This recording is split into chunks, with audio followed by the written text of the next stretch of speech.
नमस्कार दोस्तों, इस वीडियो में आप सीबीएसई बोर्ड के द्वारा आयोजित की गई सीटेट दिसंबर 2021 के दिनांक 8 जनवरी 2022 शिफ्ट के पेपर के मैथमेटिक्स यानी गणित पार्ट का कंप्लीट सॉल्यूशन देखने जा रहे हैं। सीबीएसई बोर्ड के द्वारा ऑनलाइन मोड में कुल 23 शिफ्टों में पेपर का आयोजन किया गया था, जिसमें से ये 18वें शिफ्ट का पेपर है।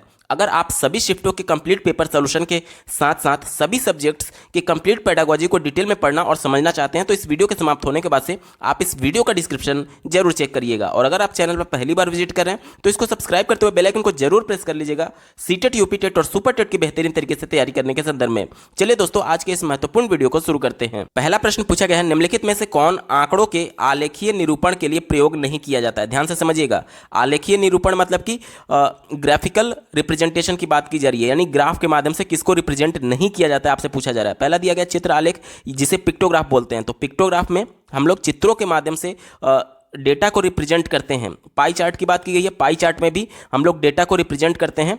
और चौथा देखिए, आयत चित्र दिया गया है, इसमें भी हम लोग पिक्टोरियल रिप्रेजेंटेशन करते हैं, आंकड़ों का, डेटा का आलेखीय निरूपण करते हैं। लेकिन अगर बात करें औसत की, तो किसी दी गई सीरीज का सभी अंकों को जोड़ करके और कितने अंक हैं उससे भाग देने से हमें औसत निकलता है। औसत में कहीं भी आलेखीय निरूपण नहीं है और यही प्रश्न में पूछा गया था। ऑप्शन नंबर 3 सही जवाब होगा। अगला प्रश्न पूछा गया है, श्यामा के पास एक आयताकार कागज था जिसकी लंबाई 16 सेंटीमीटर और चौड़ाई 8 सेंटीमीटर थी। फिर उसने कागज को मोड़ करके एक वर्ग में बदल दिया। रैखिक सममिति की संख्या मोड़ने के बाद क्या बदलाव होगा। ध्यान से समझिएगा, यहां पर बोला जा रहा है पहले एक आयताकार कागज कुछ इस प्रकार से था जिसकी लंबाई यहाँ पर 16 सेंटीमीटर थी और इसकी चौड़ाई 8 सेंटीमीटर थी। फिर उसने क्या किया कि बीच से इस कागज को मोड़ दिया। जब मोड़ देंगे कागज को, इस कागज को मोड़ देंगे तो ये वाला पार्ट इस पर आकर के ओवरलैप हो जाएगा, यानी कि अब जो मोड़ने के बाद से कागज बनेगा वो कुछ इस प्रकार से बनेगा। और यहाँ बीच से मोड़ा गया है तो इसकी लंबाई जो पहले 16 थी ये 8 हो जाएगी और चौड़ाई तो 8 रहेगी, यानी कि अब ये वर्ग में बदल जाएगा। तो अब आपसे पूछा जा रहा है कि वर्ग में बदलने के बाद से रैखिक सममिति की संख्या मोड़ने के बाद क्या बदलाव होगा। तो पहले ध्यान से समझिएगा, पहले ये आयत था, आयत वाले चित्र में ध्यान से देखिएगा। सममित क्या होता है, सममित रेखा यानी सिमेट्री की बात की जा रही है, यानी कि अगर इसको हम लोग ऊपर से इस प्रकार से बीच से काट देते हैं तो ये वाला जो पार्ट है इस वाले पार्ट के बिल्कुल इक्वल होगा, तो ये एक दूसरे के सममित बोले जाएंगे। यानी कि एक सिमेट्री लाइन कौन सा हो गया, ये वाला, तो एक ये हो गया। और दूसरा हम लोग कैसे कर सकते हैं, ऐसे कर सकते हैं। देखिए, जब आप इसको क्षैतिज तरीके से बीच से काट देंगे तो ये वाला जो पूरा पार्ट है, ऊपर वाला पार्ट देखिए, ये वाला जो पूरा पार्ट है इस वाले पूरे पार्ट के इक्वल होगा और इस वजह से ये भी एक सिमेट्री लाइन है। यानी कि सिमेट्री लाइन कितनी हो गई, 2 हो गई आयत में। आपको लग रहा होगा कि अगर हम लोग आयत को इस विकर्ण से भी काट दें तो क्या ये सिमेट्री होगा, नहीं, सिमेट्री नहीं होगा, क्योंकि अगर इस कागज को इस अक्ष के सापेक्ष अगर आप लोग मोड़ेंगे, मतलब इस पर ओवरलैप करेंगे, तो ये वाला पार्ट देखिए पतला है, तो ये जब ओवरलैप होगा तो कुछ इस प्रकार से जाएगा, इस प्रकार से होगा, तो ये पूरी तरीके से ओवरलैप नहीं करेगा, यानी ढकेगा नहीं। इस वजह से विकर्णों के सापेक्ष इसमें कोई भी सिमेट्री लाइन नहीं होती है आयत में, ध्यान से समझ लीजिएगा। तो यानी कि आयत में कुल कितनी सिमेट्री लाइन हुई, एक तो हो गया ये ऊर्ध्वाधर बीच से और एक हो गया ये क्षैतिज बीच से, यानी केवल 2 ही सिमेट्री लाइन होगी आयत में। अब आते हैं वर्ग पर। वर्ग में क्या होगा, देखिए, वर्ग में एक हमने ऊर्ध्वाधर बीच से काट दिया तो ये वाला पार्ट बिल्कुल इक्वल होगा इसके, यानी कि एक सिमेट्री लाइन तो ये ऊर्ध्वाधर वाली हो गई, ध्यान से समझिएगा, एक सिमेट्री ऊर्ध्वाधर वाली हो गई। क्षैतिज से अगर बीच से मैं काट दूं तो ये वाला जो पूरा पार्ट है ये इस वाले पूरे पार्ट के इक्वल होगा, यानी कि 2 सिमेट्री लाइन हो गई, पहला एक ऊर्ध्वाधर और दूसरा क्षैतिज। इसके बाद से तीसरे की अगर बात करें, ध्यान से समझिएगा, तीसरा देखिए, अगर विकर्ण के सापेक्ष में काट दूं तो विकर्ण के सापेक्ष काटने के बाद से ये वाला जो पूरा पार्ट है, ये वाला पूरा पार्ट है, ये इस वाले पूरे पार्ट के सिमेट्री होगा, यानी कि कितना हो गया, पहला ऊर्ध्वाधर, दूसरा क्षैतिज और तीसरा ये विकर्ण के सापेक्ष, यानी कि टोटल मिलाकर के 3 हो गया अब तक। और अगर इसके विकर्ण के सापेक्ष अगर मैं काट दूं, इस वाले विकर्ण के सापेक्ष, तो अब ये वाला जो पूरा पार्ट है इस वाले पूरे पार्ट के सिमेट्री हो जाएगा, यानी कि टोटल विकर्ण को 2 विकर्ण होते हैं तो 2 विकर्ण के सापेक्ष 2 सिमेट्री लाइन और एक लंबाई के यानी ऊर्ध्वाधर समझ लीजिए और एक क्षैतिज समझ लीजिए, यानी टोटल 4 सिमेट्री होगी, किसमें, वर्ग में। और आयत में कितनी हो रही थी, आयत में केवल 2 हो रही थी। तो यही पूछा जा रहा है कि आयत से वर्ग में बदलने के बाद से सिमेट्री लाइन में यानी कि सममिति की संख्या में क्या बदलाव होगा। तो पहले 2 था, अब 4 हो गया, यानी कितना बदलाव हुआ, 2 की वृद्धि हुई है। अब दिए गए विकल्प में देखिए, ऑप्शन नंबर 3, रैखिक सममिति की संख्या 2 बढ़ जाएगी, यानी 2 की वृद्धि हो गई, पहले 2 था अब 4 हो गया। ऑप्शन नंबर 3 पॉजिटिव है और यही इसका सही जवाब हो जाएगा। अगला प्रश्न पूछा गया है, राधा के पास एक आयताकार कार्ड है जिसकी लंबाई 20 सेंटीमीटर और चौड़ाई 10 सेंटीमीटर दी गई है। रेणु के पास एक वर्गाकार कार्ड है जिसकी भुजा 15 सेंटीमीटर दी गई है। दोनों कार्डों के परिमापों का अंतर क्या होगा? तो सबसे पहले अगर हम लोग आयत की परिमाप निकालें तो आयत का परिमाप क्या होता है? तो आप लोग जानते हैं 2 गुणे लंबाई धन चौड़ाई। अब देखिए 2 गुणे लंबाई कितना दिया गया है? 20 सेंटीमीटर दिया गया है, तो लंबाई की जगह 20 में रख देता हूं और चौड़ाई कितना दिया गया है? 10 सेंटीमीटर दिया गया है। दोनों को जोड़ेंगे तो 30 और 30 गुणे 2 यानी कि 60 होगा। ये आयत का परिमाप। अब अगर वर्ग की परिमाप की बात करें तो वर्ग में चारों भुजा बराबर होती हैं, यानी कि इसका परिमाप क्या हो जाएगा? 4 गुणे ए, और 4 और भुजा का माप कितना दिया गया था? आप देखिए 15 सेंटीमीटर दिया गया है। 15 से गुणा कर देंगे तो इसका मान 60 आएगा। अब दोनों कार्डों के परिमापों का अंतर पूछा गया था, यानी इन दोनों का डिफरेंस लेंगे तो 60 में से 60 घटाएंगे तो हमारा उत्तर क्या मिलेगा? 0 मिलेगा। दिए गए विकल्प में देखिए ऑप्शन नंबर 1 0 सेंटीमीटर इसका बिल्कुल सही जवाब होगा। अगला प्रश्न पूछा गया, नीचे दिए गए विकल्पों में से वृत्त के भागों को चुनिए, यानी कौन से विकल्प में वृत्त के भाग बताए गए हैं। पहले विकल्प से शुरुआत करेंगे। दिया गया है त्रिज्या, त्रिज्या वृत्त में होता है, कोण नहीं होता है, तो ये हमारा उत्तर गलत हो गया। ठीक है, इसके बाद से देखिए दूसरा दिया गया परिधि, परिधि होता है, भुजा नहीं होता है, तो ये भी उत्तर हमारा गलत हो गया। तीसरा देखिए त्रिज्या होता है, जीवा भी होता है, परिमाप नहीं होता है बल्कि परिधि होता है, और भुजा भी नहीं होता है, तो ये भी विकल्प हमारा गलत हो गया।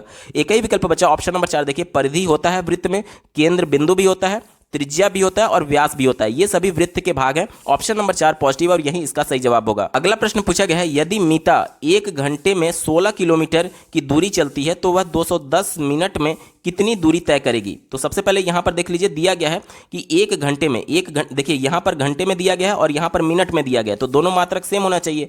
तो इस घंटे को मैं पहले मिनट में कन्वर्ट कर देता हूं, यानी 60 मिनट में वो कितना चलता है? 16 किलोमीटर चलता है। ध्यान से समझिएगा।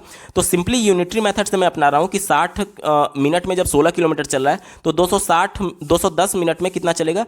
तो इतना हो जाएगा 16 गुणे 210 डिवाइडेड बाई 60 हो जाएगा। देखिए ये 0 से ये 0 कट जाएगा। उसके बाद से इसको हम लोग 2 से काटे तो 2 तिहाई 6 और 2 से काटे तो ये 8 जाएगा, और ये 3 से काटे तो 7 बार में जाएगा, यानी 8 सत्ते 56 किलोमीटर चलेगा वो 210 मिनट में। दिए गए विकल्प में देखिए ऑप्शन नंबर 2 56 किलोमीटर इसका बिल्कुल सही जवाब हो जाएगा। अगला प्रश्न पूछा गया है, अमृता एक वर्गाकार कागज पर ऊर्ध्वाधर रेखाएं बना करके उन्हें 10 समान आकार की आयताकार पट्टियों में बांटती है। ध्यान से समझिएगा, एक वर्गाकार कागज कुछ इस प्रकार से होगा।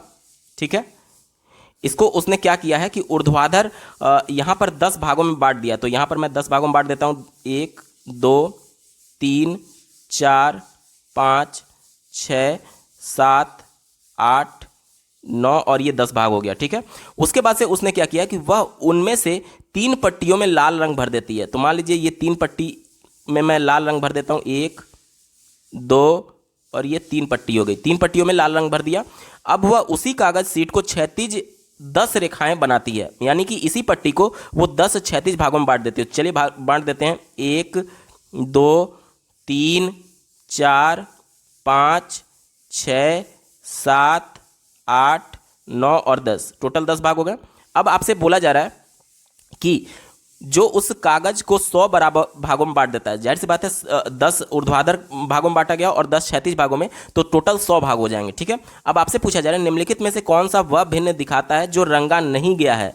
देखिए रंगा वाला कितना पार्ट था? ऊर्ध्वाधर 3 था और क्षैतिज की बात करें तो 10 भाग था, यानी टोटल रंगा हुआ भाग कितना है? 30 है। और टोटल भागों की संख्या की बात करें, यानी छोटे वर्गों की संख्या की बात करें तो टोटल छोटे वर्ग कितने हैं? टोटल 100 हैं, यानी कि 100 में से 30 रंगा गया है और कितना नहीं रंगा गया है? तो 100 में से 30 घटा देंगे तो 70 भाग जो है वो नहीं रंगा गया है। और यही बोला जा रहा है कि भिन्न वह कौन सा भिन्न है जो रंगा हुआ नहीं है वो दिखाता है, यानी टोटल 70 भाग नहीं रंगे गए हैं। और टोटल कितने पार्ट थे? टोटल 100 पार्ट थे, 100 छोटे छोटे वर्ग थे।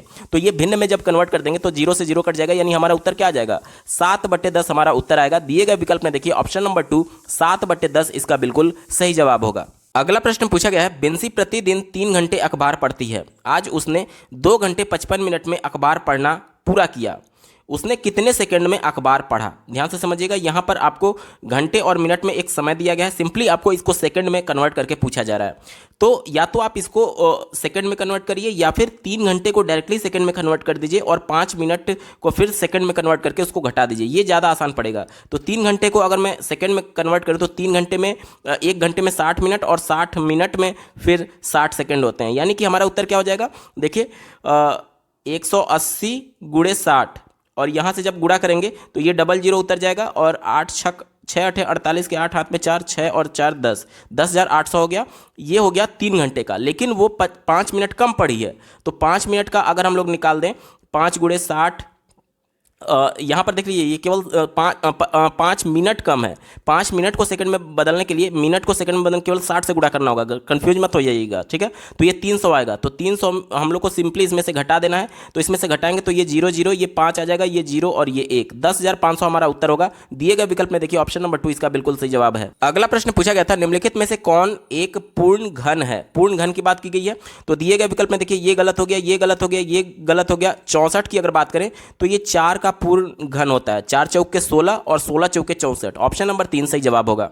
अगला प्रश्न पूछा गया है, कार्तिक रात में 10 बजे सोकर सुबह 6 बजे उठता है। वह दिन का 1/8 भाग खेलने में और 1/6 भाग पढ़ने में व्यतीत करता है। वह दिन का कितना भाग अन्य गतिविधियों में व्यतीत करता है, आपसे पूछा जा रहा है। ध्यान से समझिएगा, यहाँ पर बोला गया कि 10 बजे सो जाता है और सुबह 6 बजे उठता है, और जो यहाँ पर डेटा दिया गया वो दिन का दिया गया और दिन के संदर्भ में ही आपसे पूछा जा रहा है। तो जितना समय वो रात में सोने में व्यतीत करता है, सबसे पहले उसको हमें घटाना होगा। तो देखिए कितना सो रहा है, सुबह 6 बजे उठता है और रात के 10 बजे सोया था, यानी टोटल 8 घंटे उसने सो लिया, यानी कि 24 घंटे में से 8 घंटे वो सो लिया, ठीक है। 24 घंटे में से 8 घंटा सो लिया, यानी कि 16 घंटा अब आपके पास केवल बचा है दिन के लिए। तो 16 घंटा, 24 घंटे में से 16 घंटा कितने घंटे को रिप्रेजेंट करता है? तो इसको भिन्न में बदलने के लिए, क्योंकि हमको सभी डाटा भिन्न में दिया गया, तो भिन्न में बदलना होगा। तो 16 घंटा टोटल बचे हैं दिन के, और टोटल समय होता है 24 घंटे का। इसको जब आप काटेंगे तो 8 दूनी 16 और 8 त्रिक 24, 2/3 टोटल दिन का समय बचा है उसके पास, ठीक है। अब चलिए, टोटल समय उसके पास बचा है 2/3, ठीक है, 2/3 टोटल समय बचा है, और जिसमें से 1/8 भाग वो खेलने में व्यतीत कर दिया है। तो 1/8 मैं घटा दे रहा हूँ, और 1/6 भाग वो पढ़ने में व्यतीत कर दे रहा है, तो 1/6 भाग भी मैं घटा दे रहा हूँ। देखिए यहाँ स्टार्टिंग में मैं माइनस लगाया हूँ, इसलिए दोनों को अंदर जो उसने व्यतीत कर दिया उसको मैं घटा दिया हूँ, ठीक है। तो इन दोनों का एलसीएम क्या हो जाएगा? अब यहाँ पर देख लीजिए, यहाँ पूरे ब्रैकेट को मैं खोल दे रहा हूँ, और तब आपका क्या हो जाएगा, 2/3 और ये -1/8 और ये हो जाएगा -1/6। अब यहाँ पर एलसीएम हो जाएगा 24। यहाँ से देखिए 3 8 24 और 8 दूनी 16, तो ये 16 हो जाएगा। माइनस देखिए ये 3 हो जाएगा, और माइनस देखिए ये 4 हो जाएगा, यानी कि क्या 16 में से 7 घटेगा तो आपका बचेगा 9/24। 3 से काटिए, 3 त्रिका 9, 3/24, यानी हमारा उत्तर क्या हो जाएगा, 3/8 हमारा उत्तर आएगा। दिए गए विकल्प में देखिए ऑप्शन नंबर 4 3/8 इसका बिल्कुल सही जवाब हो जाएगा। अगला प्रश्न पूछा गया है, रुसदा और रेखा की चोटियों की लंबाई 1 मीटर का क्रमशः 4/5वां और 5/7वां भाग है। दोनों चोटियों की लंबाइयों का योग क्या होगा? दोनों चोटियों की लंबाइयों का योग पूछा जा रहा है। तो पहला आपको दिया गया है 4/5वां भाग 1 मीटर का, तो 4/5 ये हो जाएगा, और दूसरा दिया गया है 5/7वां भाग 1 मीटर का। दोनों को जोड़िए, यहाँ पर एलसीएम हो जाएगा 35, ये हो जाएगा 7 चौक 28, और ये हो जाएगा 5 × 25, यानी कि 8 5 13 के 3 हाथ में 1, 3 और 2 5, 53/35 आएगा। अब इसको 35 से डिवाइड करिए तो कितने बार में जाएगा, एक बार में जाएगा, और 15 और 3 18 बचेगा, 18/35, यानी हमारा मान क्या आ जाएगा, एक सही 18/35 मीटर आपका बिल्कुल सही जवाब हो जाएगा। दिए गए विकल्प में देखिए ऑप्शन नंबर 2 एक सही 18/35 इसका सही उत्तर होगा। अगला प्रश्न पूछा गया है, यहाँ पर देखिए एक सीरीज दिया गया है जिसमें 10 को एक बार पहले प्लस में दिया गया, फिर 10 को माइनस में दिया गया, फिर 10 को प्लस में दिया गया, फिर माइनस में दिया गया, फिर प्लस में दिया गया, फिर माइनस में दिया गया। इसी प्रकार से सीरीज चल रही है, और आपसे पूछा जा रहा है इस सीरीज का मान क्या होगा यदि पदों की संख्या सम है। अब देखिए ये हमें पता नहीं है कि आगे अनंत तक कितना तक जाएगा, लेकिन ये कंफर्म हो गया कि जो पदों की संख्या है वो सम होगी, या तो 10 होगा, या तो 20 होगा, या तो 100 होगा। इस प्रकार से सम संख्या में होगी। तो देखिए यहाँ पर आप कैसे उत्तर निकालेंगे, देखिए यहां पर जब सम संख्या है तो हम लोग सबका जोड़ा बना सकते हैं। जोड़ा कहने का मतलब कि एक पेयर बना सकते हैं प्रत्येक का। जैसे देखिए एक पेयर अगर मैं यहां पर ये बना दूं, अगला पेयर यहां पर मैं ये बना दूं, अगला पेयर यहां पर ये बना दूं, तो चूंकि सम संख्या है तो यानी कि ये कंप्लीट पेयर बन जाएगा, यानी दो दो के जोड़े में ये बदल जाएगा। अब प्रत्येक जोड़े का मान देखिए, 10 में से 10 घटाएंगे तो इसका मान 0 आएगा, 10 में से 10 घटाएंगे तो इसका भी मान 0 आएगा, 10 में से 10 घटाएंगे तो इसका भी मान 0 आएगा, और बीच में क्या था, बीच में सबका प्लस था, तो प्लस मैं लगा दे रहा हूं। इसी प्रकार से सबका जोड़ा बन रहा है, सभी पेयर्स में है, तो सबका मान तो 0 ही आएगा, चाहे आप कितना भी रख लीजिए पदों की संख्या, यानी सबका मान अनंत तक जाकर के 0 ही आ रहा होगा। तो सबको जोड़ेंगे तो आपका मान क्या प्राप्त होगा, 0 ही तो मिलेगा। दिए गए विकल्प में देखिए ऑप्शन नंबर 3 0 इसका बिल्कुल सही जवाब है। अगला प्रश्न पूछा गया था, विभिन्न गांवों में किसानों की एक दिन की मजदूरी दी गई है। यहाँ पर देख लीजिए गांव दिया गया है ABCD, और यहाँ पर दिया गया है कि एक दिन की मजदूरी प्रत्येक गांव में अलग अलग कितना है। ठीक है, अब आपसे प्रश्न पूछा जा रहा है कि जगत जो है वो A गांव में 105 दिन काम करता है और रेणु C गांव में 180 दिन काम करती है, तो कौन ज़्यादा रुपए कमाता है और कितने, आपसे पूछा जा रहा है। तो सबसे पहले हम लोग जगत का निकाल लेते हैं। जगत का यहाँ पर मैं निकाल रहा हूँ। ठीक है, यहाँ पर जगत क्या कर रहा है, गांव में 105 दिन काम कर रहा है। एक दिन काम करने पर उसे 185 रुपये मिले, तो 105 दिन काम करने पर उसको कितना मिलेंगे, सीधे आप मल्टीप्लाई कर दीजिए। देखिए 50 25 का ये 25 हो जाएगा, उसके बाद से 5 हो जाएगा। ठीक है, इसके बाद से देखिए ये हो जाएगा 840 हो जाएगा। ठीक है, और इसके बाद से देखिए ये हो जाएगा 105 हो जाएगा। इसको जोड़िए 5 2 और ये 10 4 14 के 4 हाथ में 1 9 और 1 ये 19,425 आ रहा है जगत का। ठीक है, जगत का कितना आ रहा है, 19,425। अब निकालते हैं हम लोग रेणु का।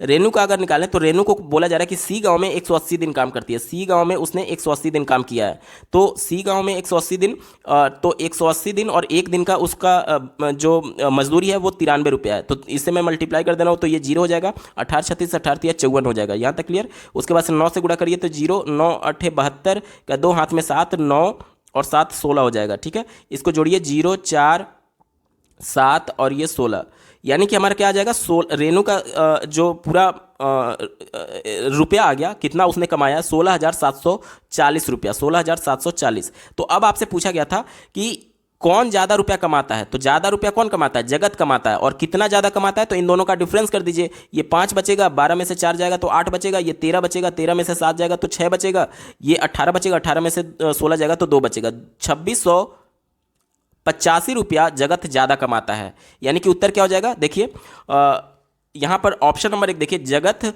वह रेणु से 2685 रुपया ज़्यादा कमाता है। ये विकल्प एक पॉजिटिव है और यही इसका सही जवाब होगा।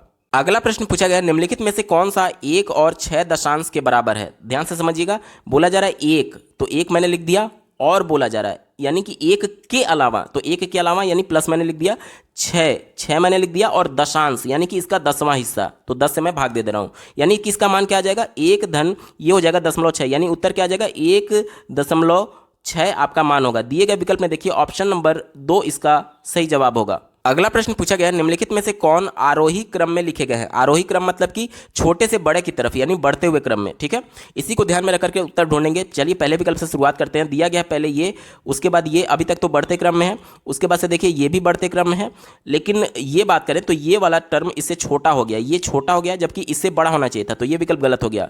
दूसरा देखिए, कहा जा रहा है कि पहले ये दिया गया, उससे बड़ा ये अभी तक ठीक है, उससे बड़ा ये भी ठीक है, उसके बाद से दिया गया है ये, तो देखिए ये इससे फिर छोटा हो गया, तो ये भी, ये वाला छोटा था जबकि बढ़ते क्रम में होना चाहिए, तो ये भी विकल्प गलत हो गया। तीसरे की बात करें, देखिए ये दिया गया है, इसके बाद ये दिया गया है, इससे बड़ा है, ठीक है, इसके बाद ये भी इससे बड़ा है, उसके बाद ये भी बड़ा है, उसके बाद देखिए ये भी बड़ा है, और उसके बाद अंत में ये सबसे बड़ा है, यानी ये सबसे ज़्यादा अप्रोप्रिएट है, क्योंकि इसमें बढ़ते क्रम में, आरोही क्रम में अरेंज किया गया है, और यही आपसे प्रश्न में पूछा गया था। विकल्प नंबर 3 सही जवाब है, आगे आपको चेक करने की आवश्यकता ही नहीं है। अगला प्रश्न पूछा गया है, म्याऊ खेल को खेलने के लिए सब लोग एक गोले में खड़े होते हैं। एक खिलाड़ी बोलता है 1, अगला खिलाड़ी कहता है 2, और ऐसे ही खेल चलता रहता है। मतलब ध्यान से समझिएगा, एक गोले में बच्चे इस प्रकार से बैठे हुए हैं, ठीक है, और ये गिनती आपस में बोल रहे हैं। पहला बोला 1, दूसरा बोला 2, तीसरा 3, चौथा 4, 5, 6, और जब 7वां आएगा, 7वें का टर्म आएगा, तो 7वें को 7 नहीं बोल करके म्याऊ बोलना है। उसके बाद से फिर इसी प्रकार से गोल गोल चलता रहेगा। इसके बाद से 8वां बोलेगा, 9वां बोलेगा, 10वां बोलेगा, 11वां बोलेगा, 12वां बोलेगा और 13वां बोलेगा, और जब 14वां आएगा, यानी कि 7 से जब डिविजिबल है, मतलब कि 7 से पूरी तरीके से कट रहा है, जो भी संख्या 7 से कटेगी, तो उसको वो संख्या ना बोल करके म्याऊ बोलना है। देखिए आगे लिखा गया है, यदि जिस खिलाड़ी को 7 या फिर 7 से भाग होने वाली संख्या बोलनी है, वह उस संख्या की जगह म्याऊ कहेगा। जो म्याऊ कहना भूल जाएगा वह खेल से बाहर हो जाएगा। अंत में म्याऊ बोलने वाला खिलाड़ी जीत जाएगा। विजेता बनने के लिए निम्नलिखित में से किस समूह की संख्याएं आने पर म्याऊ बोलना होगा। यानी कि सीधे सीधे तौर पर यह समझिए, आपसे बोला जा रहा है कि अंत में जो म्याऊ बोलेगा वो जीत जाएगा। म्याऊ कौन बोल रहा है? जो 7 से पूरी तरीके से संख्या कट रही थी, ठीक है। तो दिए गए विकल्प में वो वाला विकल्प हमारा सही होगा जो कि 7 से पूरी तरीके से कट जाएगा। पहले विकल्प से शुरुआत करेंगे। दिया गया है, देखिए 154, तो ये 7 से कट जाएगा। ये दिया गया है 192, तो ये देखिए 7 दूनी 14, 5 बचेगा 52 हो जाएगा, ये नहीं कटेगा 7 से, तो ये विकल्प गलत हो गया। दूसरा देखिए 7 दूनी 14 और ये 7 से कट जाएगा, ये देखिए 7 एकम 7, 7 दूनी 14 47 हो जाएगा, 7 दूनी 14 फिर 47 हो जाएगा, तो ये भी नहीं कटेगा 7 से, गलत हो गया। तीसरा देखिए 7 से काटे तो 7 एकम 7, 6 बचा, 7 9 63 यानी ये कट जाएगा। 7 से काटे तो 7 दूनी 14 1 बचेगा, 7 दूनी 14 ये भी कट जाएगा। 7 से काटे तो 7 दूनी 14 6 बचेगा, 7 9 63 ये भी कट जाएगा। यानी ये विकल्प ऐसा है जिसके सभी अंक जो हैं वो 7 से पूरी तरीके से कट रहे हैं और ये जो भी बालक बोलेगा वो जीत जाएगा। ठीक है, तो ऑप्शन नंबर 3 ही इसका बिल्कुल सही जवाब है, ऑप्शन नंबर 3 सही उत्तर होगा। अगला प्रश्न पूछा गया है, निम्नलिखित में से क्या गणित में एक रचनात्मक कक्षा को प्रदर्शित करता है? ध्यान से समझिएगा, रचनात्मक कक्षा यानी वो कक्षा जिसमें बालक सक्रिय रूप से भाग लेकर के अपने ज्ञान की रचना स्वयं कर रहा हो, वही हमारा विकल्प सही होगा। देखिए, अब सक्रिय रूप से भाग लेने का मतलब ये नहीं है कि कक्षा में कुछ भी हो रहा है उसमें सक्रिय रूप से भाग लेना है। ये चूंकि गणित का पेपर है, गणित का कॉन्सेप्ट है, तो इसमें बच्चे प्रत्यक्ष तौर पर करके सीखेंगे और जो चीज़ें उनके सामने मूर्त अवस्था में होंगी, जैसे कि मान लीजिए बच्चे को अगर योग सिखाया जा रहा है 2+3, तो ये बच्चा मूर्त अवस्था में नहीं देख रहा है। मूर्त अवस्था तब होता जब 2 कोई वस्तु रहती और 3 एक अलग वस्तु रहती और दोनों को एक पास ला करके बच्चे को 5 वस्तु करके और गिनने के लिए बोला जाता, तो ये मूर्त अवस्था हुआ। ये अमूर्त अवस्था है, बच्चे को आप 2+3 करेंगे तो ये बच्चा प्राइमरी का है, स्टार्टिंग में वो समझ नहीं पाएगा क्योंकि ये अमूर्त था। अगर चीज़ों को आप मूर्त तरीके से वस्तुओं को दिखाएंगे तब बच्चा इस कॉन्सेप्ट को समझ पाएगा। ठीक है, तो इसी सब को ध्यान में रख करके हम लोग उत्तर ढूंढेंगे। पहला विकल्प दिया गया है, योग की परिकलन संबंधी समस्याओं पर शिक्षक एक मौखिक परीक्षा ले रहा है और छात्र हाथ खड़े करके उत्तर दे रहे हैं। यानी कि योग बच्चे को योग के बारे में बताया जा रहा है, उससे संबंधित समस्याओं के बारे में मौखिक परीक्षा ले रहा है, मतलब कि कुछ भी प्रत्यक्ष तौर पे बच्चे नहीं देख रहे हैं, इस वजह से ये रचनात्मक कक्षा नहीं है, हमारा उत्तर नहीं होगा। ठीक है, दूसरा देखिए, शिक्षक ने श्यामपट्ट पर विविध गणित पहेलियों को लिखा और छात्र बारी बारी से एक एक करके श्यामपट्ट पर हल कर रहे हैं, तो ये भी प्रत्यक्ष तौर पर कुछ भी नहीं है, हमारा उत्तर नहीं होगा। चौथा विकल्प देखिए, शिक्षक स्थानीय मान सिखाने के लिए डेंस ब्लॉक के उपयोग को प्रदर्शित कर रहा है और छात्र दिए गए अनुदेशों के चरणों को लिखने में व्यस्त हैं। यानी कि यहाँ पर देखिए, डेंस ब्लॉक का टीचर प्रयोग तो कर रहा है, लेकिन वो टीचर ही केवल प्रदर्शित कर रहा है, केवल टीचर ही डेंस ब्लॉक का उपयोग कर रहा है, बच्चे नहीं छू पा रहे हैं। और साथ ही साथ यहाँ पर देखिए, अनुदेश यानी कि जो कॉन्सेप्ट है वो चरण दर चरण बच्चे को लिखाया जा रहा है, तो बच्चा लिखने में बिजी है, बच्चा कॉन्सेप्ट को अपने अंदर खुद से बिल्ड नहीं किया। अगर बच्चे को डेंस ब्लॉक दिया जाता और वो सब चीज़ें गतिविधि खुद करके देखता, तब उसके अंदर कॉन्सेप्ट बिल्ड होता। यहाँ पर अनुदेश केवल दिया जा रहा है, इंस्ट्रक्शंस केवल दिए जा रहे हैं बच्चों को कि इस विधि के बाद से ये स्टेप आएगा, इसके बाद ये स्टेप आएगा, बच्चे खुद से स्टेप नहीं बना रहे हैं, इस वजह से हमारा उत्तर नहीं होगा, ये भी गलत हो गया। एक ही विकल्प बचा, ऑप्शन नंबर 3 देखिए, शिक्षक कक्षा में नकली नोट, डंडियों के बंडल, गिनतारा, अबेकस लेकर आया है और स्थानीय मान सिखाने के लिए छात्रों को सामूहिक गतिविधियों में लगाए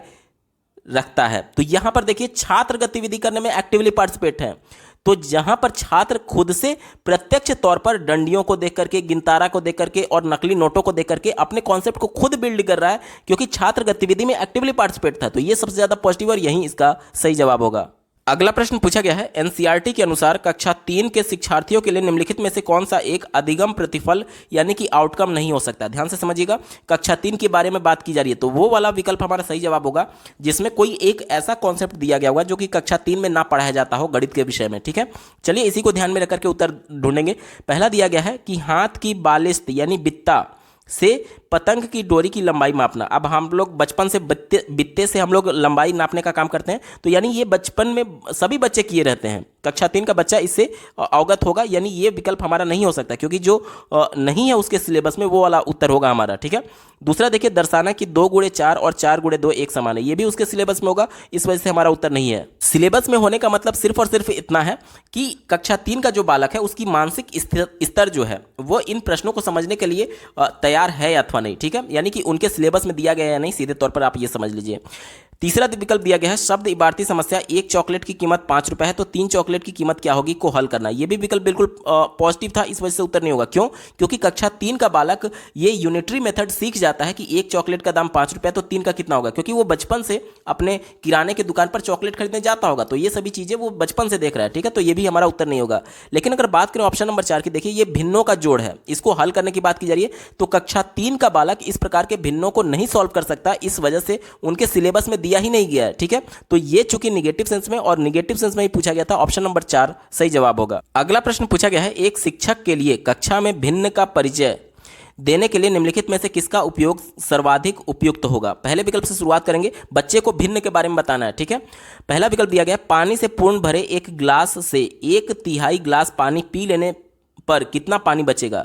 तो देखिए, ये बच्चा भले ग्लास को प्रत्यक्ष तौर पे आप उसको दिखा दें और इसमें पूरा पानी पहले भरा था और इसमें से 1/3 पानी आपने पी लिया, तो अब यानी कि ग्लास में इतना पानी बचा, इतना पानी बचा। तो आपसे पूछा जा रहा है कि ये भिन्न के रूप में बच्चे समझ पाएंगे या नहीं। तो ये नहीं समझ पाएंगे। क्यों नहीं समझ पाएंगे?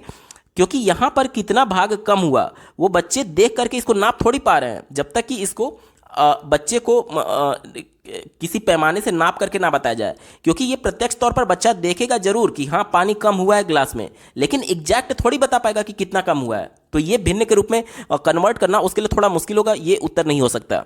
दूसरा देखिए, 1/2 का अर्थ क्या है। अब ये तो बिल्कुल ही अमूर्त चीज हो गया कि 1/2 का अभी बच्चे को परिचय देना है। तो आप जैसे मान लीजिए बच्चे को भिन्न के बारे में बताना है, तो भिन्न का ही उदाहरण थोड़ी लेंगे, आप दूसरे चीज का उदाहरण लेंगे जो बच्चे ने परिवेश में देखा है, उसी के माध्यम से तो सीखेगा। अभी ये चीज ही बच्चे को बताना है और ये चीज बच्चा जान ही नहीं रहा है और आप इसी का उदाहरण ले रहे हैं, तो ये विकल्प बिल्कुल ही निगेटिव है, हमारा उत्तर नहीं होगा। चौथा विकल्प देखिए, यदि किसी व्यक्ति को एक कार्य पूर्ण करने में 10 दिन लगते हैं तो एक दिन में कितना कार्य पूर्ण होगा। तो इसे भी भिन्न के परिचय के तौर पर नहीं दिया जा सकता, क्योंकि ये भी एक तरीके से अमूर्त कॉन्सेप्ट है। एक ही विकल्प बचा, ऑप्शन नंबर 3 देखिए, आप एक सेब को 4 दोस्तों में समान रूप से कैसे बांटेंगे। तो बच्चा सेब को बचपन से देख रहा है, सेब को अगर बीच से काट दिया जाए और फिर इस प्रकार से काट दिया जाए तो ये बराबर 4 भागों में बट गया। अब देखिए, एक भाग अगर बच्चे को अलग करके निकाल दिया गया सेब को, तो बच्चे से पूछा जा सकता है कि ये एक भाग टोटल का कितना है। तो वो बता सकता है कि टोटल 4 भाग थे और उसमें से एक भाग को निकाला गया है। तो जो रंगा हुआ भाग है या फिर जो सेब लिया गया है वो एक को रिप्रेजेंट कर रहा है और टोटल भागों की संख्या कितनी है, 4 है। तो इस प्रकार से प्रत्यक्ष तौर पर सेब को कटते हुए देख करके भागों में किस प्रकार से वितरित होता है और किस प्रकार से भिन्न का कॉन्सेप्ट आता है, ये बच्चे अपने माइंड में विकसित कर सकते हैं। ऑप्शन नंबर 3 यहां पर बिल्कुल पॉजिटिव है और यही इसका सही जवाब हो जाएगा। अगला प्रश्न पूछा गया है, प्राथमिक स्तर पर गणित के आकलन के लिए निम्नलिखित में से कौन सा उद्देश्य सर्वाधिक महत्वपूर्ण है। आकलन करने की बात की जा रही है, मूल्यांकन करने की बात की जा रही है गणित के लिए, ठीक है। चौथे विकल्प से शुरुआत करेंगे, कहा जा रहा है कि छात्रों को उनके प्राप्तांकों के आधार पर श्रेणीबद्ध करने पर महत्व देना। देखिए, आकलन का मतलब ये नहीं होता है कि आपको पास, फेल, फर्स्ट, सेकंड, थर्ड घोषित किया जाए। आकलन का मतलब ये होता है कि आपको अधिगम के दौरान क्या कुछ समस्या आ रही है, उस समस्याओं की पहचान करके अगर फिर से बच्चे को उपचारात्मक शिक्षण देने की आवश्यकता है तो उसे फिर से शिक्षण देकर के उसके अधिगम को अर्थपूर्ण बनाया जा सके। इसलिए आकलन किया जाता है ताकि बच्चों की समस्याओं का पता लगाया जा सके। श्रेणीबद्ध करना, पास फेल करना, ये इतना इंपॉर्टेंट नहीं है, इस वजह से हमारा उत्तर नहीं होगा, ठीक है। तीसरा देखिए, अधिगमकर्ताओं के प्रदर्शन को सुधारने के लिए उनमें प्रतिस्पर्धा का सृजन करना। प्रतिस्पर्धा वर्ड अपने आप में नेगेटिव है। कैसे? आज हम लोग समावेशी कक्षा की बात करते हैं जिसमें दृष्टिबाधित बालक भी है, श्रवण बाधित बालक भी है, बहुत प्रतिभाशाली बालक भी है और बहुत कमजोर बालक भी है। अब अगर सबके बीच में आप कंपटीशन कराएंगे तो प्रैक्टिकली ये एक पैमाने पर सबको लाना पॉसिबल ही नहीं है, क्योंकि सभी की आवश्यकताएं अलग है। जैसे दृष्टिबाधित जो है उसके लिए ब्रेल लिपि की आवश्यकता है और जो श्रवण बाधित है उसके लिए विजुअल क्लिप्स की आवश्यकता है।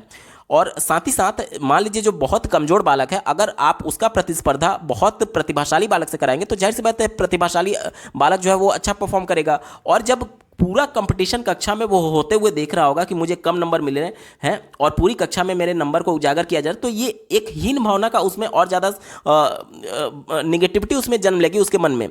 क्यों? क्योंकि एक तो बच्चा वैसे ही नहीं सीख पा रहा है, सीखने में कमजोर है, और आप दूसरे से उसको तुलना कर रहे हैं। कंपैरिजन होना चाहिए, लेकिन बच्चे का खुद से होना चाहिए कि पिछली क्लास में बच्चे का प्रोग्रेस कैसा था और आज आपने पढ़ाया तो उसका प्रोग्रेस पहले से कितना हुआ। यानी कि बच्चे का खुद से प्रतिस्पर्धा होना चाहिए, किसी दूसरे से नहीं होना चाहिए। यह विकल्प निगेटिव था, हमारा उत्तर नहीं होगा। पहला विकल्प दिया गया है, त्रुटिहीन परिकलन के लिए छात्रों को निरंतर परीक्षाएं देना। त्रुटिहीन परिकलन करने की बात की जा रही है, यानी बच्चे गलती ही ना करें इसलिए लगातार उनकी परीक्षाएं लिया जाए। हो सकता है कि बच्चे को कॉन्सेप्ट ना समझ में आया हो, इस वजह से वो बार बार गलती कर रहा हो, तो क्या केवल परीक्षा लेने से उसकी ये त्रुटि खत्म की जा सकती है? नहीं की जा सकती। और वैसे भी त्रुटि को निगेटिव सेंस में नहीं देखा जा सकता, क्योंकि बच्चे जब भी प्रयास करेंगे तो त्रुटि होगा ही होगा। अगर आप ये सोच रहे हैं कि कभी भी त्रुटि बच्चे ना करें, तो ये संभव ही नहीं है, क्योंकि कई मनोवैज्ञानिकों के द्वारा ये भी बताया गया कि बच्चे त्रुटि के माध्यम से भी सीखते हैं। जैसे कि मान लीजिए आप किसी कंपटीशन की तैयारी कर रहे हैं, आप परीक्षा में असफल हो गए, तो यानी कि ये त्रुटि माना जाएगा कि आप फेल हो गए। बावजूद इसके आपके व्यवहार में परिवर्तन जरूर होता है कुछ ना कुछ, क्योंकि आपने प्रयास किया था और आपके व्यवहार में यह परिवर्तन हुआ कि मेरे अंदर यह कमी थी, या फिर इस तरीके से मैंने तैयारी नहीं किया था, इस वजह से मैं असफल हो गया। तो आपके व्यवहार में परिवर्तन तो हुआ ना, यानी अधिगम हुआ है। भले आप फेल हो गए, फिर भी आपको कुछ सीख मिली है कि इस प्रकार से अगर मैं तैयारी करता तो मैं सफल हो जाता। तो ये कहना कि केवल निरंतर परीक्षाएं लेने से वो उसे त्रुटि रहित किया जा सकता है, तो ये विकल्प निगेटिव है, हमारा उत्तर नहीं होगा।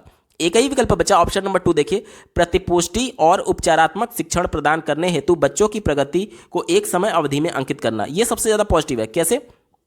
अब यहां पर एज ए टीचर आपको भी फीडबैक की आवश्यकता है कि आप कैसा पढ़ा रहे हैं। जो विधि आप इस्तेमाल कर रहे हैं बच्चों को पढ़ाने के लिए, उस माध्यम से बच्चे समझ पा रहे हैं या नहीं, ये कैसे पता चलेगा? जब बच्चे की नितनात्मक परीक्षण होगी, जब बच्चे का एक तरीके से डायग्नोस्टिक टेस्ट होगा, तभी तो पता चल पाएगा कि हाँ कितने बच्चों को समझ में आ रहा है, कितने बच्चों को नहीं समझ में आ रहा है। अगर मेजॉरिटी में बच्चों को नहीं समझ में आ रहा है, तो अपने विधि में बदलाव करके आपको उपचारात्मक शिक्षण प्रदान करना होगा।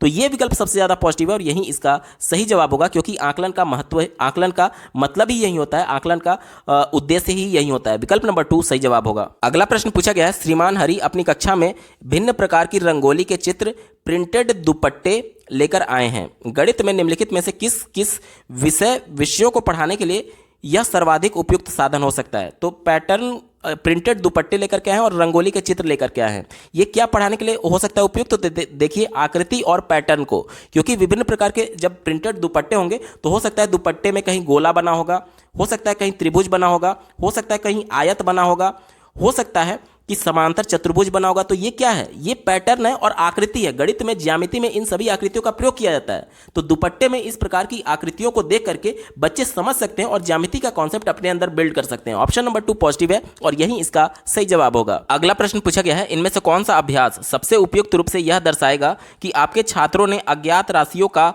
अनुमान लगाने का कौशल अर्जित कर लिया है? तो कौन सा विकल्प ये बताता है कि अनुमान किस में लगाया गया? ठीक है, चलिए पहले विकल्प से शुरुआत करेंगे। कहा जा रहा है कि पैमाने का उपयोग करके रस्सी की लंबाई नापना। अब मान लीजिए यहाँ पर एक रस्सी है और आप इंच टेप जो कि पैमाना है उससे इस रस्सी का नाप ले रहे हैं, तो ये अनुमान कहाँ हुआ? ये तो आप एग्जैक्ट नाप रहे हैं ना, तो ये हमारा उत्तर नहीं होगा।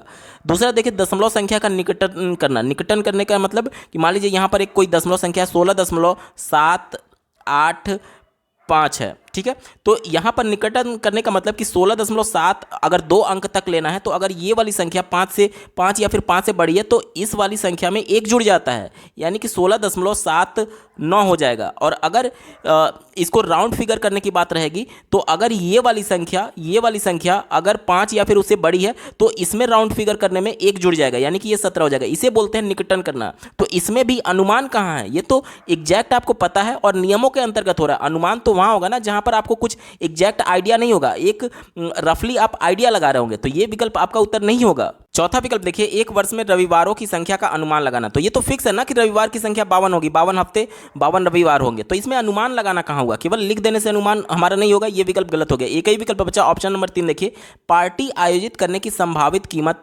लगाना। यहां पर देखिए टोटल कितना खर्चा आ सकता है, उस खर्चे का एस्टिमेट, अनुमान हम लोग लगाते हैं, वो एग्जैक्ट नहीं होता है, ठीक है। यहां पर अनुमान सबसे एप्रोप्रिएट है, ऑप्शन नंबर 3 सही जवाब होगा। अगला प्रश्न पूछा गया है, गणित में अवधारणाओं की प्रकृति के बारे में निम्न में से कौन सा सही नहीं है? निगेटिव सेंस में हमसे पूछा गया है। चौथे विकल्प से शुरुआत करेंगे। कहा जा रहा है कि गणित में जो अवधारणाएं होती हैं, कॉन्सेप्ट होते हैं, वो निगमनिक विवेचन तर्कणा पर आधारित होती हैं। तो ये बात तो बिल्कुल सही है, गणित में तर्क का ही तो प्रयोग किया जाता है, तो ये विकल्प पॉजिटिव था, इस वजह से हमारा उत्तर नहीं होगा क्योंकि निगेटिव सेंस में हमसे पूछा गया है। तीसरा विकल्प देखिए, कहा जा रहा है कि गणितीय अवधारणाएं प्रकृति से तर्क संगत होती हैं, तो ये भी बिल्कुल पॉजिटिव है, हमारा उत्तर नहीं होगा। पहला देखिए, गणितीय अवधारणाओं की प्रकृति अमूर्त होती है, ये भी बात बिल्कुल सही है। जैसे कि बच्चे को अगर आप जोड़ सिखा रहे हैं 2 + 3, तो बच्चा ये होते हुए थोड़ी देख रहा है, ये प्रोसेस थोड़ी देख रहा है। मूर्त तब होता, मूर्त देखिए अमूर्त ही होता है, लेकिन हम लोग मूर्त बनाते हैं इसको कैसे? वस्तुओं को दिखा करके। अगर 2 वस्तु को 3 में जोड़ना है तो 2 कोई वस्तु हमने दिखा दिया, फिर 3 वस्तु को दिखा दिया और इन दोनों को फिर एक साथ कर दिया, यानी कि 3 यहाँ पर थी और दो वाली वस्तु, 3 पहले से थी और 2 वाली ये वाली वस्तु हम ला करके यहाँ पर रख देंगे। अब बच्चों को बोलेंगे कि आप टोटल गिनिए कितना है, तो बच्चे गिन करके बताएंगे कि ये 5 हुआ। तो अमूर्त कॉन्सेप्ट को हमने वस्तुओं के माध्यम से मूर्त बनाया है, लेकिन जो कॉन्सेप्ट होता है वो अमूर्त ही होता है। ये बिल्कुल पॉजिटिव है, अमूर्त ही होता है, इस वजह से हमारा उत्तर नहीं होगा क्योंकि हमसे निगेटिव सेंस में पूछा गया था। एक ही विकल्प बचा, ऑप्शन नंबर 2 देखिए, गणित में अवधारणाएं रैखिक रूप से व्यवस्थित होती है, यानी कि ये कहा जा रहा है कि केवल जो कॉन्सेप्ट्स होते हैं वो एक दिशा में, एक रेखा में चलती हैं, ऐसा नहीं है। देखिए जैसे मान लीजिए बच्चे को लाभ और हानि बताना है, तो उसमें कई कॉन्सेप्ट प्रयोग होंगे, जोड़ घटाना भी प्रयोग होगा, प्रतिशत भी प्रयोग होगा और गणितीय संक्रियाएं भी प्रयोग होंगी, तो वो एक रैखिक थोड़ी चलती है, क्रॉस होता है। एक तरीके से आप समझ लीजिए कि जंजाल होता है, एक रैखिक नहीं होता है। ये निगेटिव सेंस में है, इस वजह से यही हमारा उत्तर हो जाएगा क्योंकि हमसे निगेटिव सेंस में पूछा गया था। ऑप्शन नंबर 2 सही जवाब होगा। अगला प्रश्न पूछा गया है, श्री अयूब विभाजन यानी कि भाग का सिद्धांत कक्षा में आरंभ कर रहे हैं। उन्होंने 3 शिक्षण विधियों की योजना बनाई। कौन कौन सी विधि है, पहले एक बार जल्दी से नजर डाल लेते हैं। पहला है श्याम पट्ट पर यानी ब्लैक बोर्ड पर सरल विभाजन संबंधित कथन लिखकर उन्हें वास्तविक जीवन के उदाहरण से जोड़ना। दूसरा विधि उनके द्वारा बताया गया विभाजन की संभागी संरचना यानी इक्वल शेयरिंग को विभिन्न चित्रों के उपयोग से समझाना। और तीसरा बताया गया कई कंचों को समान संख्या में समूहों में व्यवस्थित करना।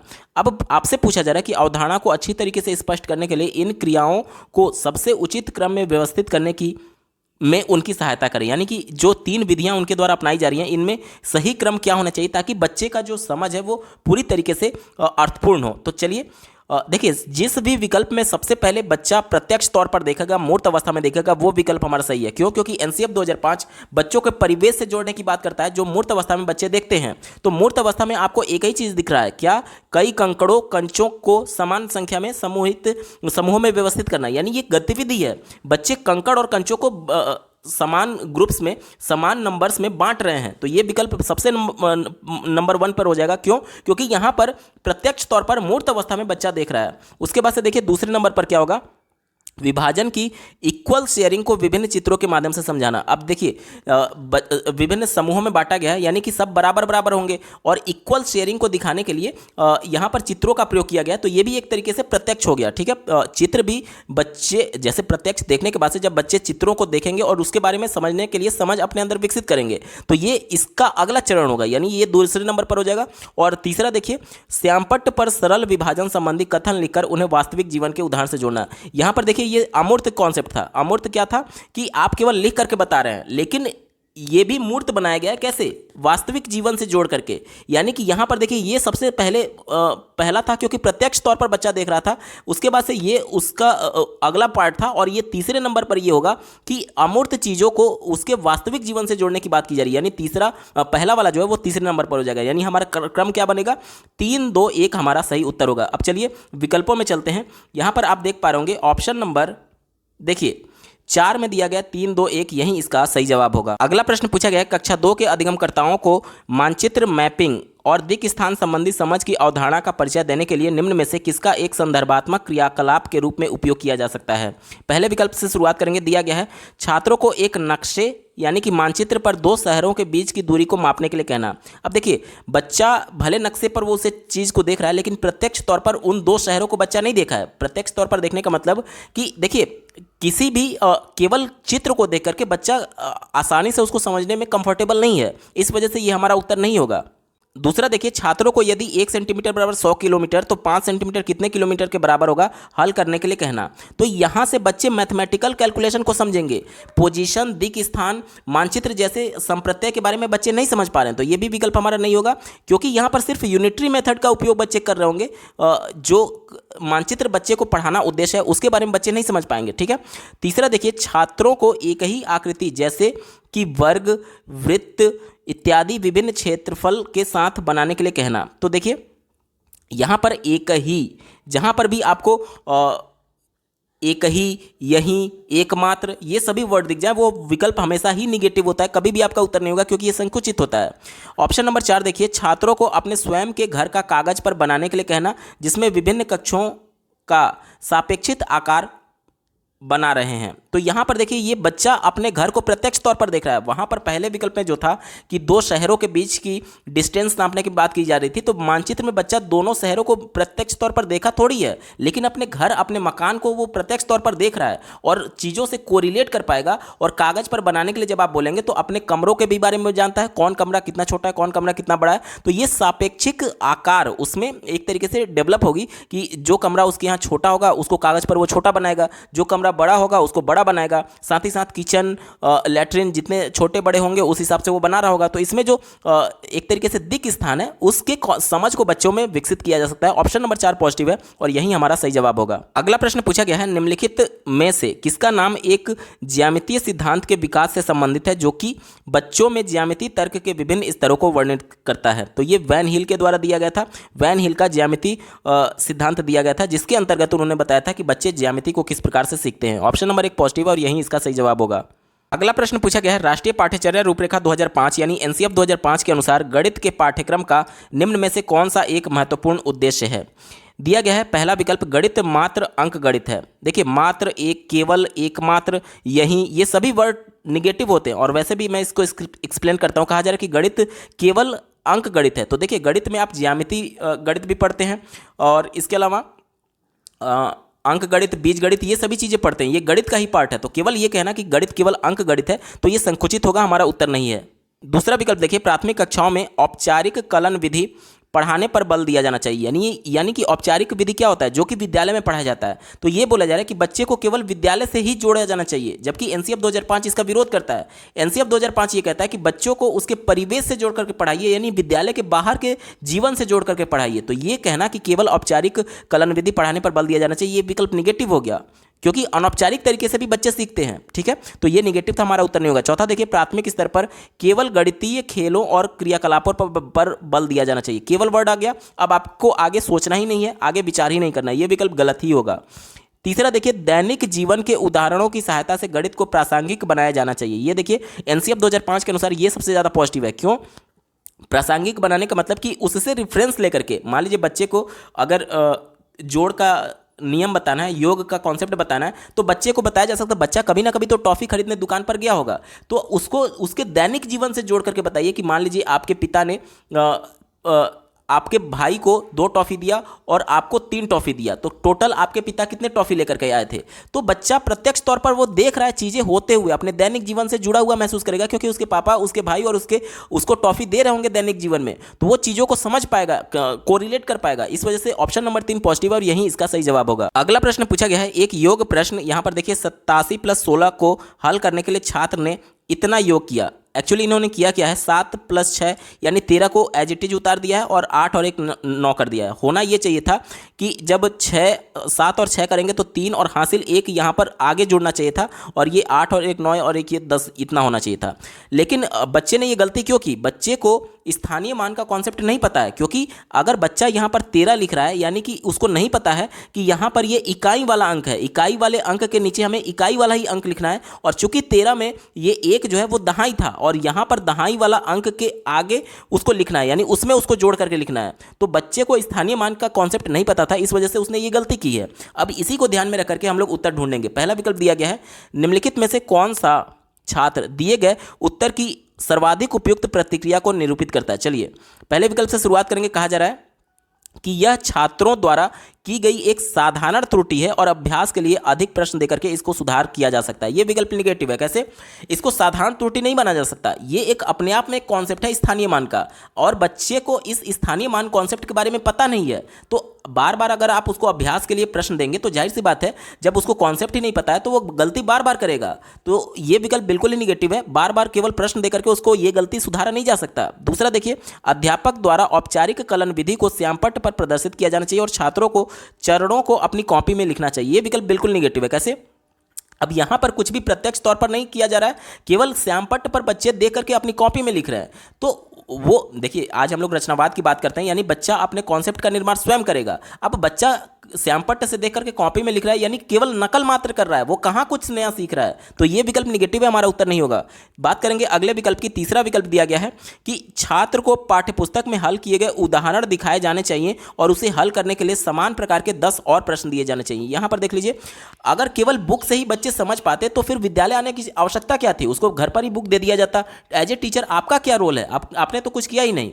यहां पर अगर केवल पुस्तक से हल दिखा करके उसको उसी प्रकार से प्रश्नों को हल करने के लिए कहा जाएगा तो जाहिर सी बात है वो विधियों को कॉपी कर रहा है, विधियों को बस नकल कर रहा है, विधियों के आधार पर वो 10 प्रश्नों को हल कर लेगा, कॉन्सेप्ट उसके अंदर बिल्ड नहीं हुआ। इस वजह से ये भी निगेटिव हो जाएगा, हमारा उत्तर नहीं होगा। एक ही विकल्प बचा ऑप्शन नंबर 4। देखिए, योग्य यानी कि जोड़ने के समय पुनर्समूहीकरण और संख्याओं के स्थानीय मान की पुनः समूहीकरण की अवधारणा को सुदृढ़ करने के लिए मूर्त और हस्त कौशल सामग्री का उपयोग करना चाहिए। यहां पर देख लीजिए, मैंने आपको बोला था कि प्रत्यक्ष तौर पर बच्चे को दिखाना होगा मूर्त तौर पर, और साथ ही साथ यहाँ पर कहा जा रहा है कि हस्त कौशल सामग्री यानी कि जो चीज़ें हाथ से बनी होंगी या फिर ये सब, मतलब कुछ भी दिखा करके, प्रैक्टिकली उसको दिखा करके, और सबसे पहले उसमें पुनः समूहीकरण के माध्यम से यानी कि स्थानीय मान के कॉन्सेप्ट को क्लियर करना होगा, क्योंकि स्थानीय मान की वजह से ही बच्चा गलती कर रहा है। वहाँ पर उसने 13 को ये नहीं समझ पा रहा था कि ये इकाई का अंक है, तो इकाई के अंक के नीचे लिखा जाएगा, और ये दहाई का अंक था तो दहाई वाले में जाकर के जुड़ेगा। ये स्थानीय मान का कॉन्सेप्ट है,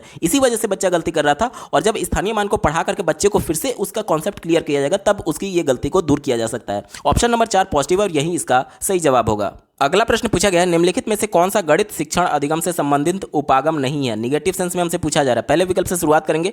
कहा जा रहा है कि आगमनात्मक और निगमनात्मक। निगमनात्मक कहने का मतलब कि पहले नियम बताया जाएगा, उसके बाद बच्चों को उस पर आधारित उदाहरण बताए जाएंगे। तो ये तो बात बिल्कुल सही है ना। जैसे कि बच्चे को जो प्रमेय पढ़ाया जाता है, कोई भी प्रमेय कि त्रिभुज के तीनों अंतःकोणों का योग 180 अंश है, तो इसका एप्लीकेशन बच्चे को बाद में बताया जाएगा, पहले नियम बताया गया। यानी कि ये क्या है, ये निगमनात्मक विधि है। तो यानी ये तो होता है, ये संबंधित उपागम है, इस वजह से हमारा उत्तर नहीं होगा, क्योंकि कौन सा नहीं है वो हमसे पूछा गया है। दूसरा देखिए, समस्या समाधान, ये तो बिल्कुल ही पॉजिटिव है, क्योंकि गणित में हम लोग क्या करते हैं, समस्या का समाधान ही तो निकाल रहे हैं, तो ये तो उसका उपागम है, इस वजह से हमारा उत्तर नहीं होगा।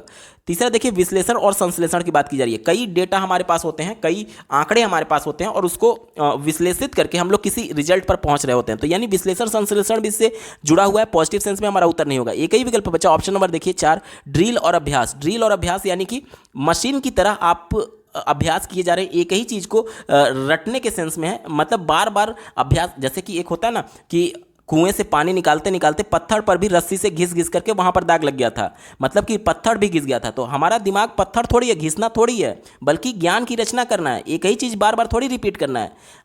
एक बार कॉन्सेप्ट हमने बना लिया, अब उस कॉन्सेप्ट को बार बार रट रट करके बार बार वही अभ्यास थोड़ी करना है। तो ये गणित से संबंधित उपागम नहीं है, निगेटिव सेंस में था, इस वजह से हमारा उत्तर नहीं होगा। ऑप्शन नंबर 4 निगेटिव सेंस में है, और इस वजह से चूंकि निगेटिव ही पूछा गया था, इसलिए ऑप्शन नंबर 4 सही उत्तर हो जाएगा। अगला प्रश्न पूछा गया है, निम्न में से किसको रचनात्मक आकलन में सम्मिलित नहीं किया जा सकता। ध्यान से समझिएगा, दो प्रकार का मूल्यांकन या फिर आकलन होता है, पहला रचनात्मक और दूसरा होता है योगात्मक। ये रचनात्मक का मतलब ये हुआ कि सत्र के बीच में कोई कॉन्सेप्ट पढ़ाया गया या फिर कोई चैप्टर पढ़ाया गया, तो उस कॉन्सेप्ट या फिर चैप्टर के दौरान बच्चे को कोई समस्या तो नहीं है, ये जानने के लिए सत्र के बीच में जो परीक्षण किया जाता है, जो आकलन किया जाता है, उसे बोला जाता है रचनात्मक आकलन। ठीक है, यानी कि सीखने के लिए जो आकलन होता है वो समझ लीजिए रचनात्मक आकलन है। और जो योगात्मक आकलन होता है वो सीखने का आकलन है, यानी कि सत्र के अंत में आपका पूरा 1 साल का सत्र खत्म हो गया, अब फाइनल परीक्षा जो आपकी होगी उसे बोला जाता है सत्र अंत परीक्षा या फिर योगात्मक आकलन। ठीक है, तो इसी को ध्यान में रख करके हमें उत्तर देना है। पूछा जा रहा है कि रचनात्मक आकलन में सम्मिलित नहीं किया जा सकता, तो सत्र अंत परीक्षा जो है ये सम्मिलित नहीं किया जा सकता। क्यों? क्योंकि ये योगात्मक आकलन है, ना कि रचनात्मक आकलन, इस वजह से यही हमारा सही उत्तर हो जाएगा। बाकी के विकल्पों पर एक बार विचार कर लेते हैं। पहला दिया गया है उपख्यानात्मक रिकॉर्ड, जिसे हम लोग एनेक्डोटल रिकॉर्ड कहते हैं। एनेक्डोटल रिकॉर्ड में बच्चे के व्यवहार को इंगित किया जाता है, और पोर्टफोलियो में बच्चे की शैक्षणिक प्रगति को इंगित किया जाता है। तो साल भर पूरे सत्र में जो कुछ भी बच्चे के व्यवहार में परिवर्तन हुआ है वो इसमें इंक्लूड होगा, और जो शैक्षणिक प्रगति हुई है वो इसमें इंक्लूड होगा। तो ये बीच बीच में बच्चे का अवलोकन करके इसके माध्यम से रचनात्मक आकलन किया जा सकता है कि बच्चा सत्र के बीच में अभी तक जो गतिविधि कर चुका है उसमें बच्चे ने कैसा परफॉर्म किया। किया है उसका आकलन किया जा सकता था। यानी कि ये तो बिल्कुल जुड़ा हुआ है रचनात्मक आकलन से, और इसी प्रकार से उपख्यानात्मक आकलन भी जुड़ा हुआ है, इस वजह से ये भी हमारा उत्तर नहीं होगा। क्षेत्र भ्रमण की अगर बात की जाए तो क्षेत्र भ्रमण सत्र के अंत में ही किया जाता है। ऐसा थोड़ी है कि जब आपका फाइनल परीक्षा होने जाएगा तब आपका क्षेत्र भ्रमण थोड़ी कराया जाएगा, सत्र के बीच में ही तो कराया जाता है। तो क्षेत्र भ्रमण जो रचनात्मक आकलन के अंतर्गत ही आएगा, इस वजह से ये भी हमारा उत्तर नहीं होगा। एक ही विकल्प केवल ऑप्शन नंबर 2 है जो कि रचनात्मक आकलन में सम्मिलित नहीं किया जा सकता, और इस वजह से ऑप्शन नंबर 2 सही जवाब होगा। अगला प्रश्न पूछा गया है, सिमुलेशन सॉफ्टवेयर का उपयोग करके निम्नलिखित में से किसको सबसे बेहतर तरीके से पढ़ाया जा सकता है। ध्यान से समझिएगा, सिमुलेशन सॉफ्टवेयर होता क्या है। तो बेसिकली ये एक सॉफ्टवेयर है जिसमें एनिमेशन के माध्यम से बच्चों को गणितीय आकृतियों के बारे में दिखाया जा सकता है, या ये सिंपली आकृतियों से जुड़ा हुआ है कि विभिन्न प्रकार के जो ज्यामितीय आकृतियां होती हैं उनका कंपैरिजन किया जा सकता है या फिर उनको रिप्रेजेंट किया जा सकता है सिमुलेशन सॉफ्टवेयर के माध्यम से। तो आपसे पूछा जा रहा है कि इसका उपयोग करके सबसे बेहतर तरीके से क्या पढ़ा जा सकता है, तो जाहिर सी बात है आकृतियों से संबंधित वाला जो विकल्प होगा वही हमारा उत्तर होगा। तो चलिए पहले विकल्प से शुरुआत करते हैं। कहा जा रहा है कि विभिन्न विमाओं वाले आयतों की लंबाई नापना। ये आयत की लंबाई नापने से संबंधित है। आकृति जरूर है, आयत आकृति जरूर है, लेकिन लंबाई नहीं नाप पाएगा ये सिमुलेशन सॉफ्टवेयर। इसका काम सिर्फ और सिर्फ इतना है कि आकृतियों का प्रेजेंटेशन करना या फिर समान आकृतियों को बताना। तो ये लंबाई नहीं नाप पाएगा, इस वजह से ये विकल्प नहीं होगा। दूसरा देखिए, 5 के गुणज पता लगाने के लिए संप्लाव यानी स्किप काउंटिंग करना, यानी कि एक तरीके से एक अल्टरनेट करके स्किप करके काउंटिंग करने की बात की जा रही है 5 के गुणज का पता लगाने के लिए। तो ये भी मैथमेटिकल कैलकुलेशन है जो कि सिमुलेशन सॉफ्टवेयर नहीं कर पाएगा। ये आकृतियों में डील करता है, रिप्रेजेंट करता है, तो ये भी हमारा उत्तर नहीं होगा। चौथा देखिए, विभिन्न संख्याओं का स्थानीय मान और अंकित मूल्य ज्ञात करना, तो ये भी अंकों से संबंधित है, हमारा उत्तर नहीं होगा। एक ही विकल्प बचा ऑप्शन नंबर 3 देखिए, एक ही परिमाप वाले विभिन्न आकार ढूंढना। यहाँ पर देखिए ये आकृतियों की बात की गई है, आकार की बात की गई है, और ये एक तरीके से परिमाप वाले आकृतियों को ढूंढ सकता है, मतलब कि रिप्रेजेंट कर सकता है। तो ये विकल्प सबसे ज्यादा पॉजिटिव और यही हमारा उत्तर होगा। विकल्प नंबर 3 सही जवाब है। दोस्तों ये पेपर पूरा सॉल्व हो चुका है। आपको ये वीडियो कैसा लगा कमेंट के माध्यम से जरूर बताइएगा, क्योंकि आपका एक कमेंट मुझे मोटिवेट करेगा ऐसे ही महत्वपूर्ण वीडियो लाने के संदर्भ में। अगर आप सभी सब्जेक्ट्स के कंप्लीट पेडागोजी के साथ सीटेट प्रीवियस ईयर के कंप्लीट पेपर सोल्यूशन को डिटेल में देखना चाहते हैं तो इस वीडियो के समाप्त होने के बाद से इस वीडियो का डिस्क्रिप्शन जरूर चेक करिएगा। और अगर आप चैनल पर पहली बार विजिट करें तो इसको सब्सक्राइब करते हुए बेल आइकन को जरूर प्रेस कर लीजिएगा सीटेट, यूपीटेट और सुपर टेट की बेहतरीन तरीके से तैयारी करने के संदर्भ में। इस वीडियो को देखने के लिए आपका बहुत बहुत धन्यवाद। भगवान करे आपका दिन शुभ हो।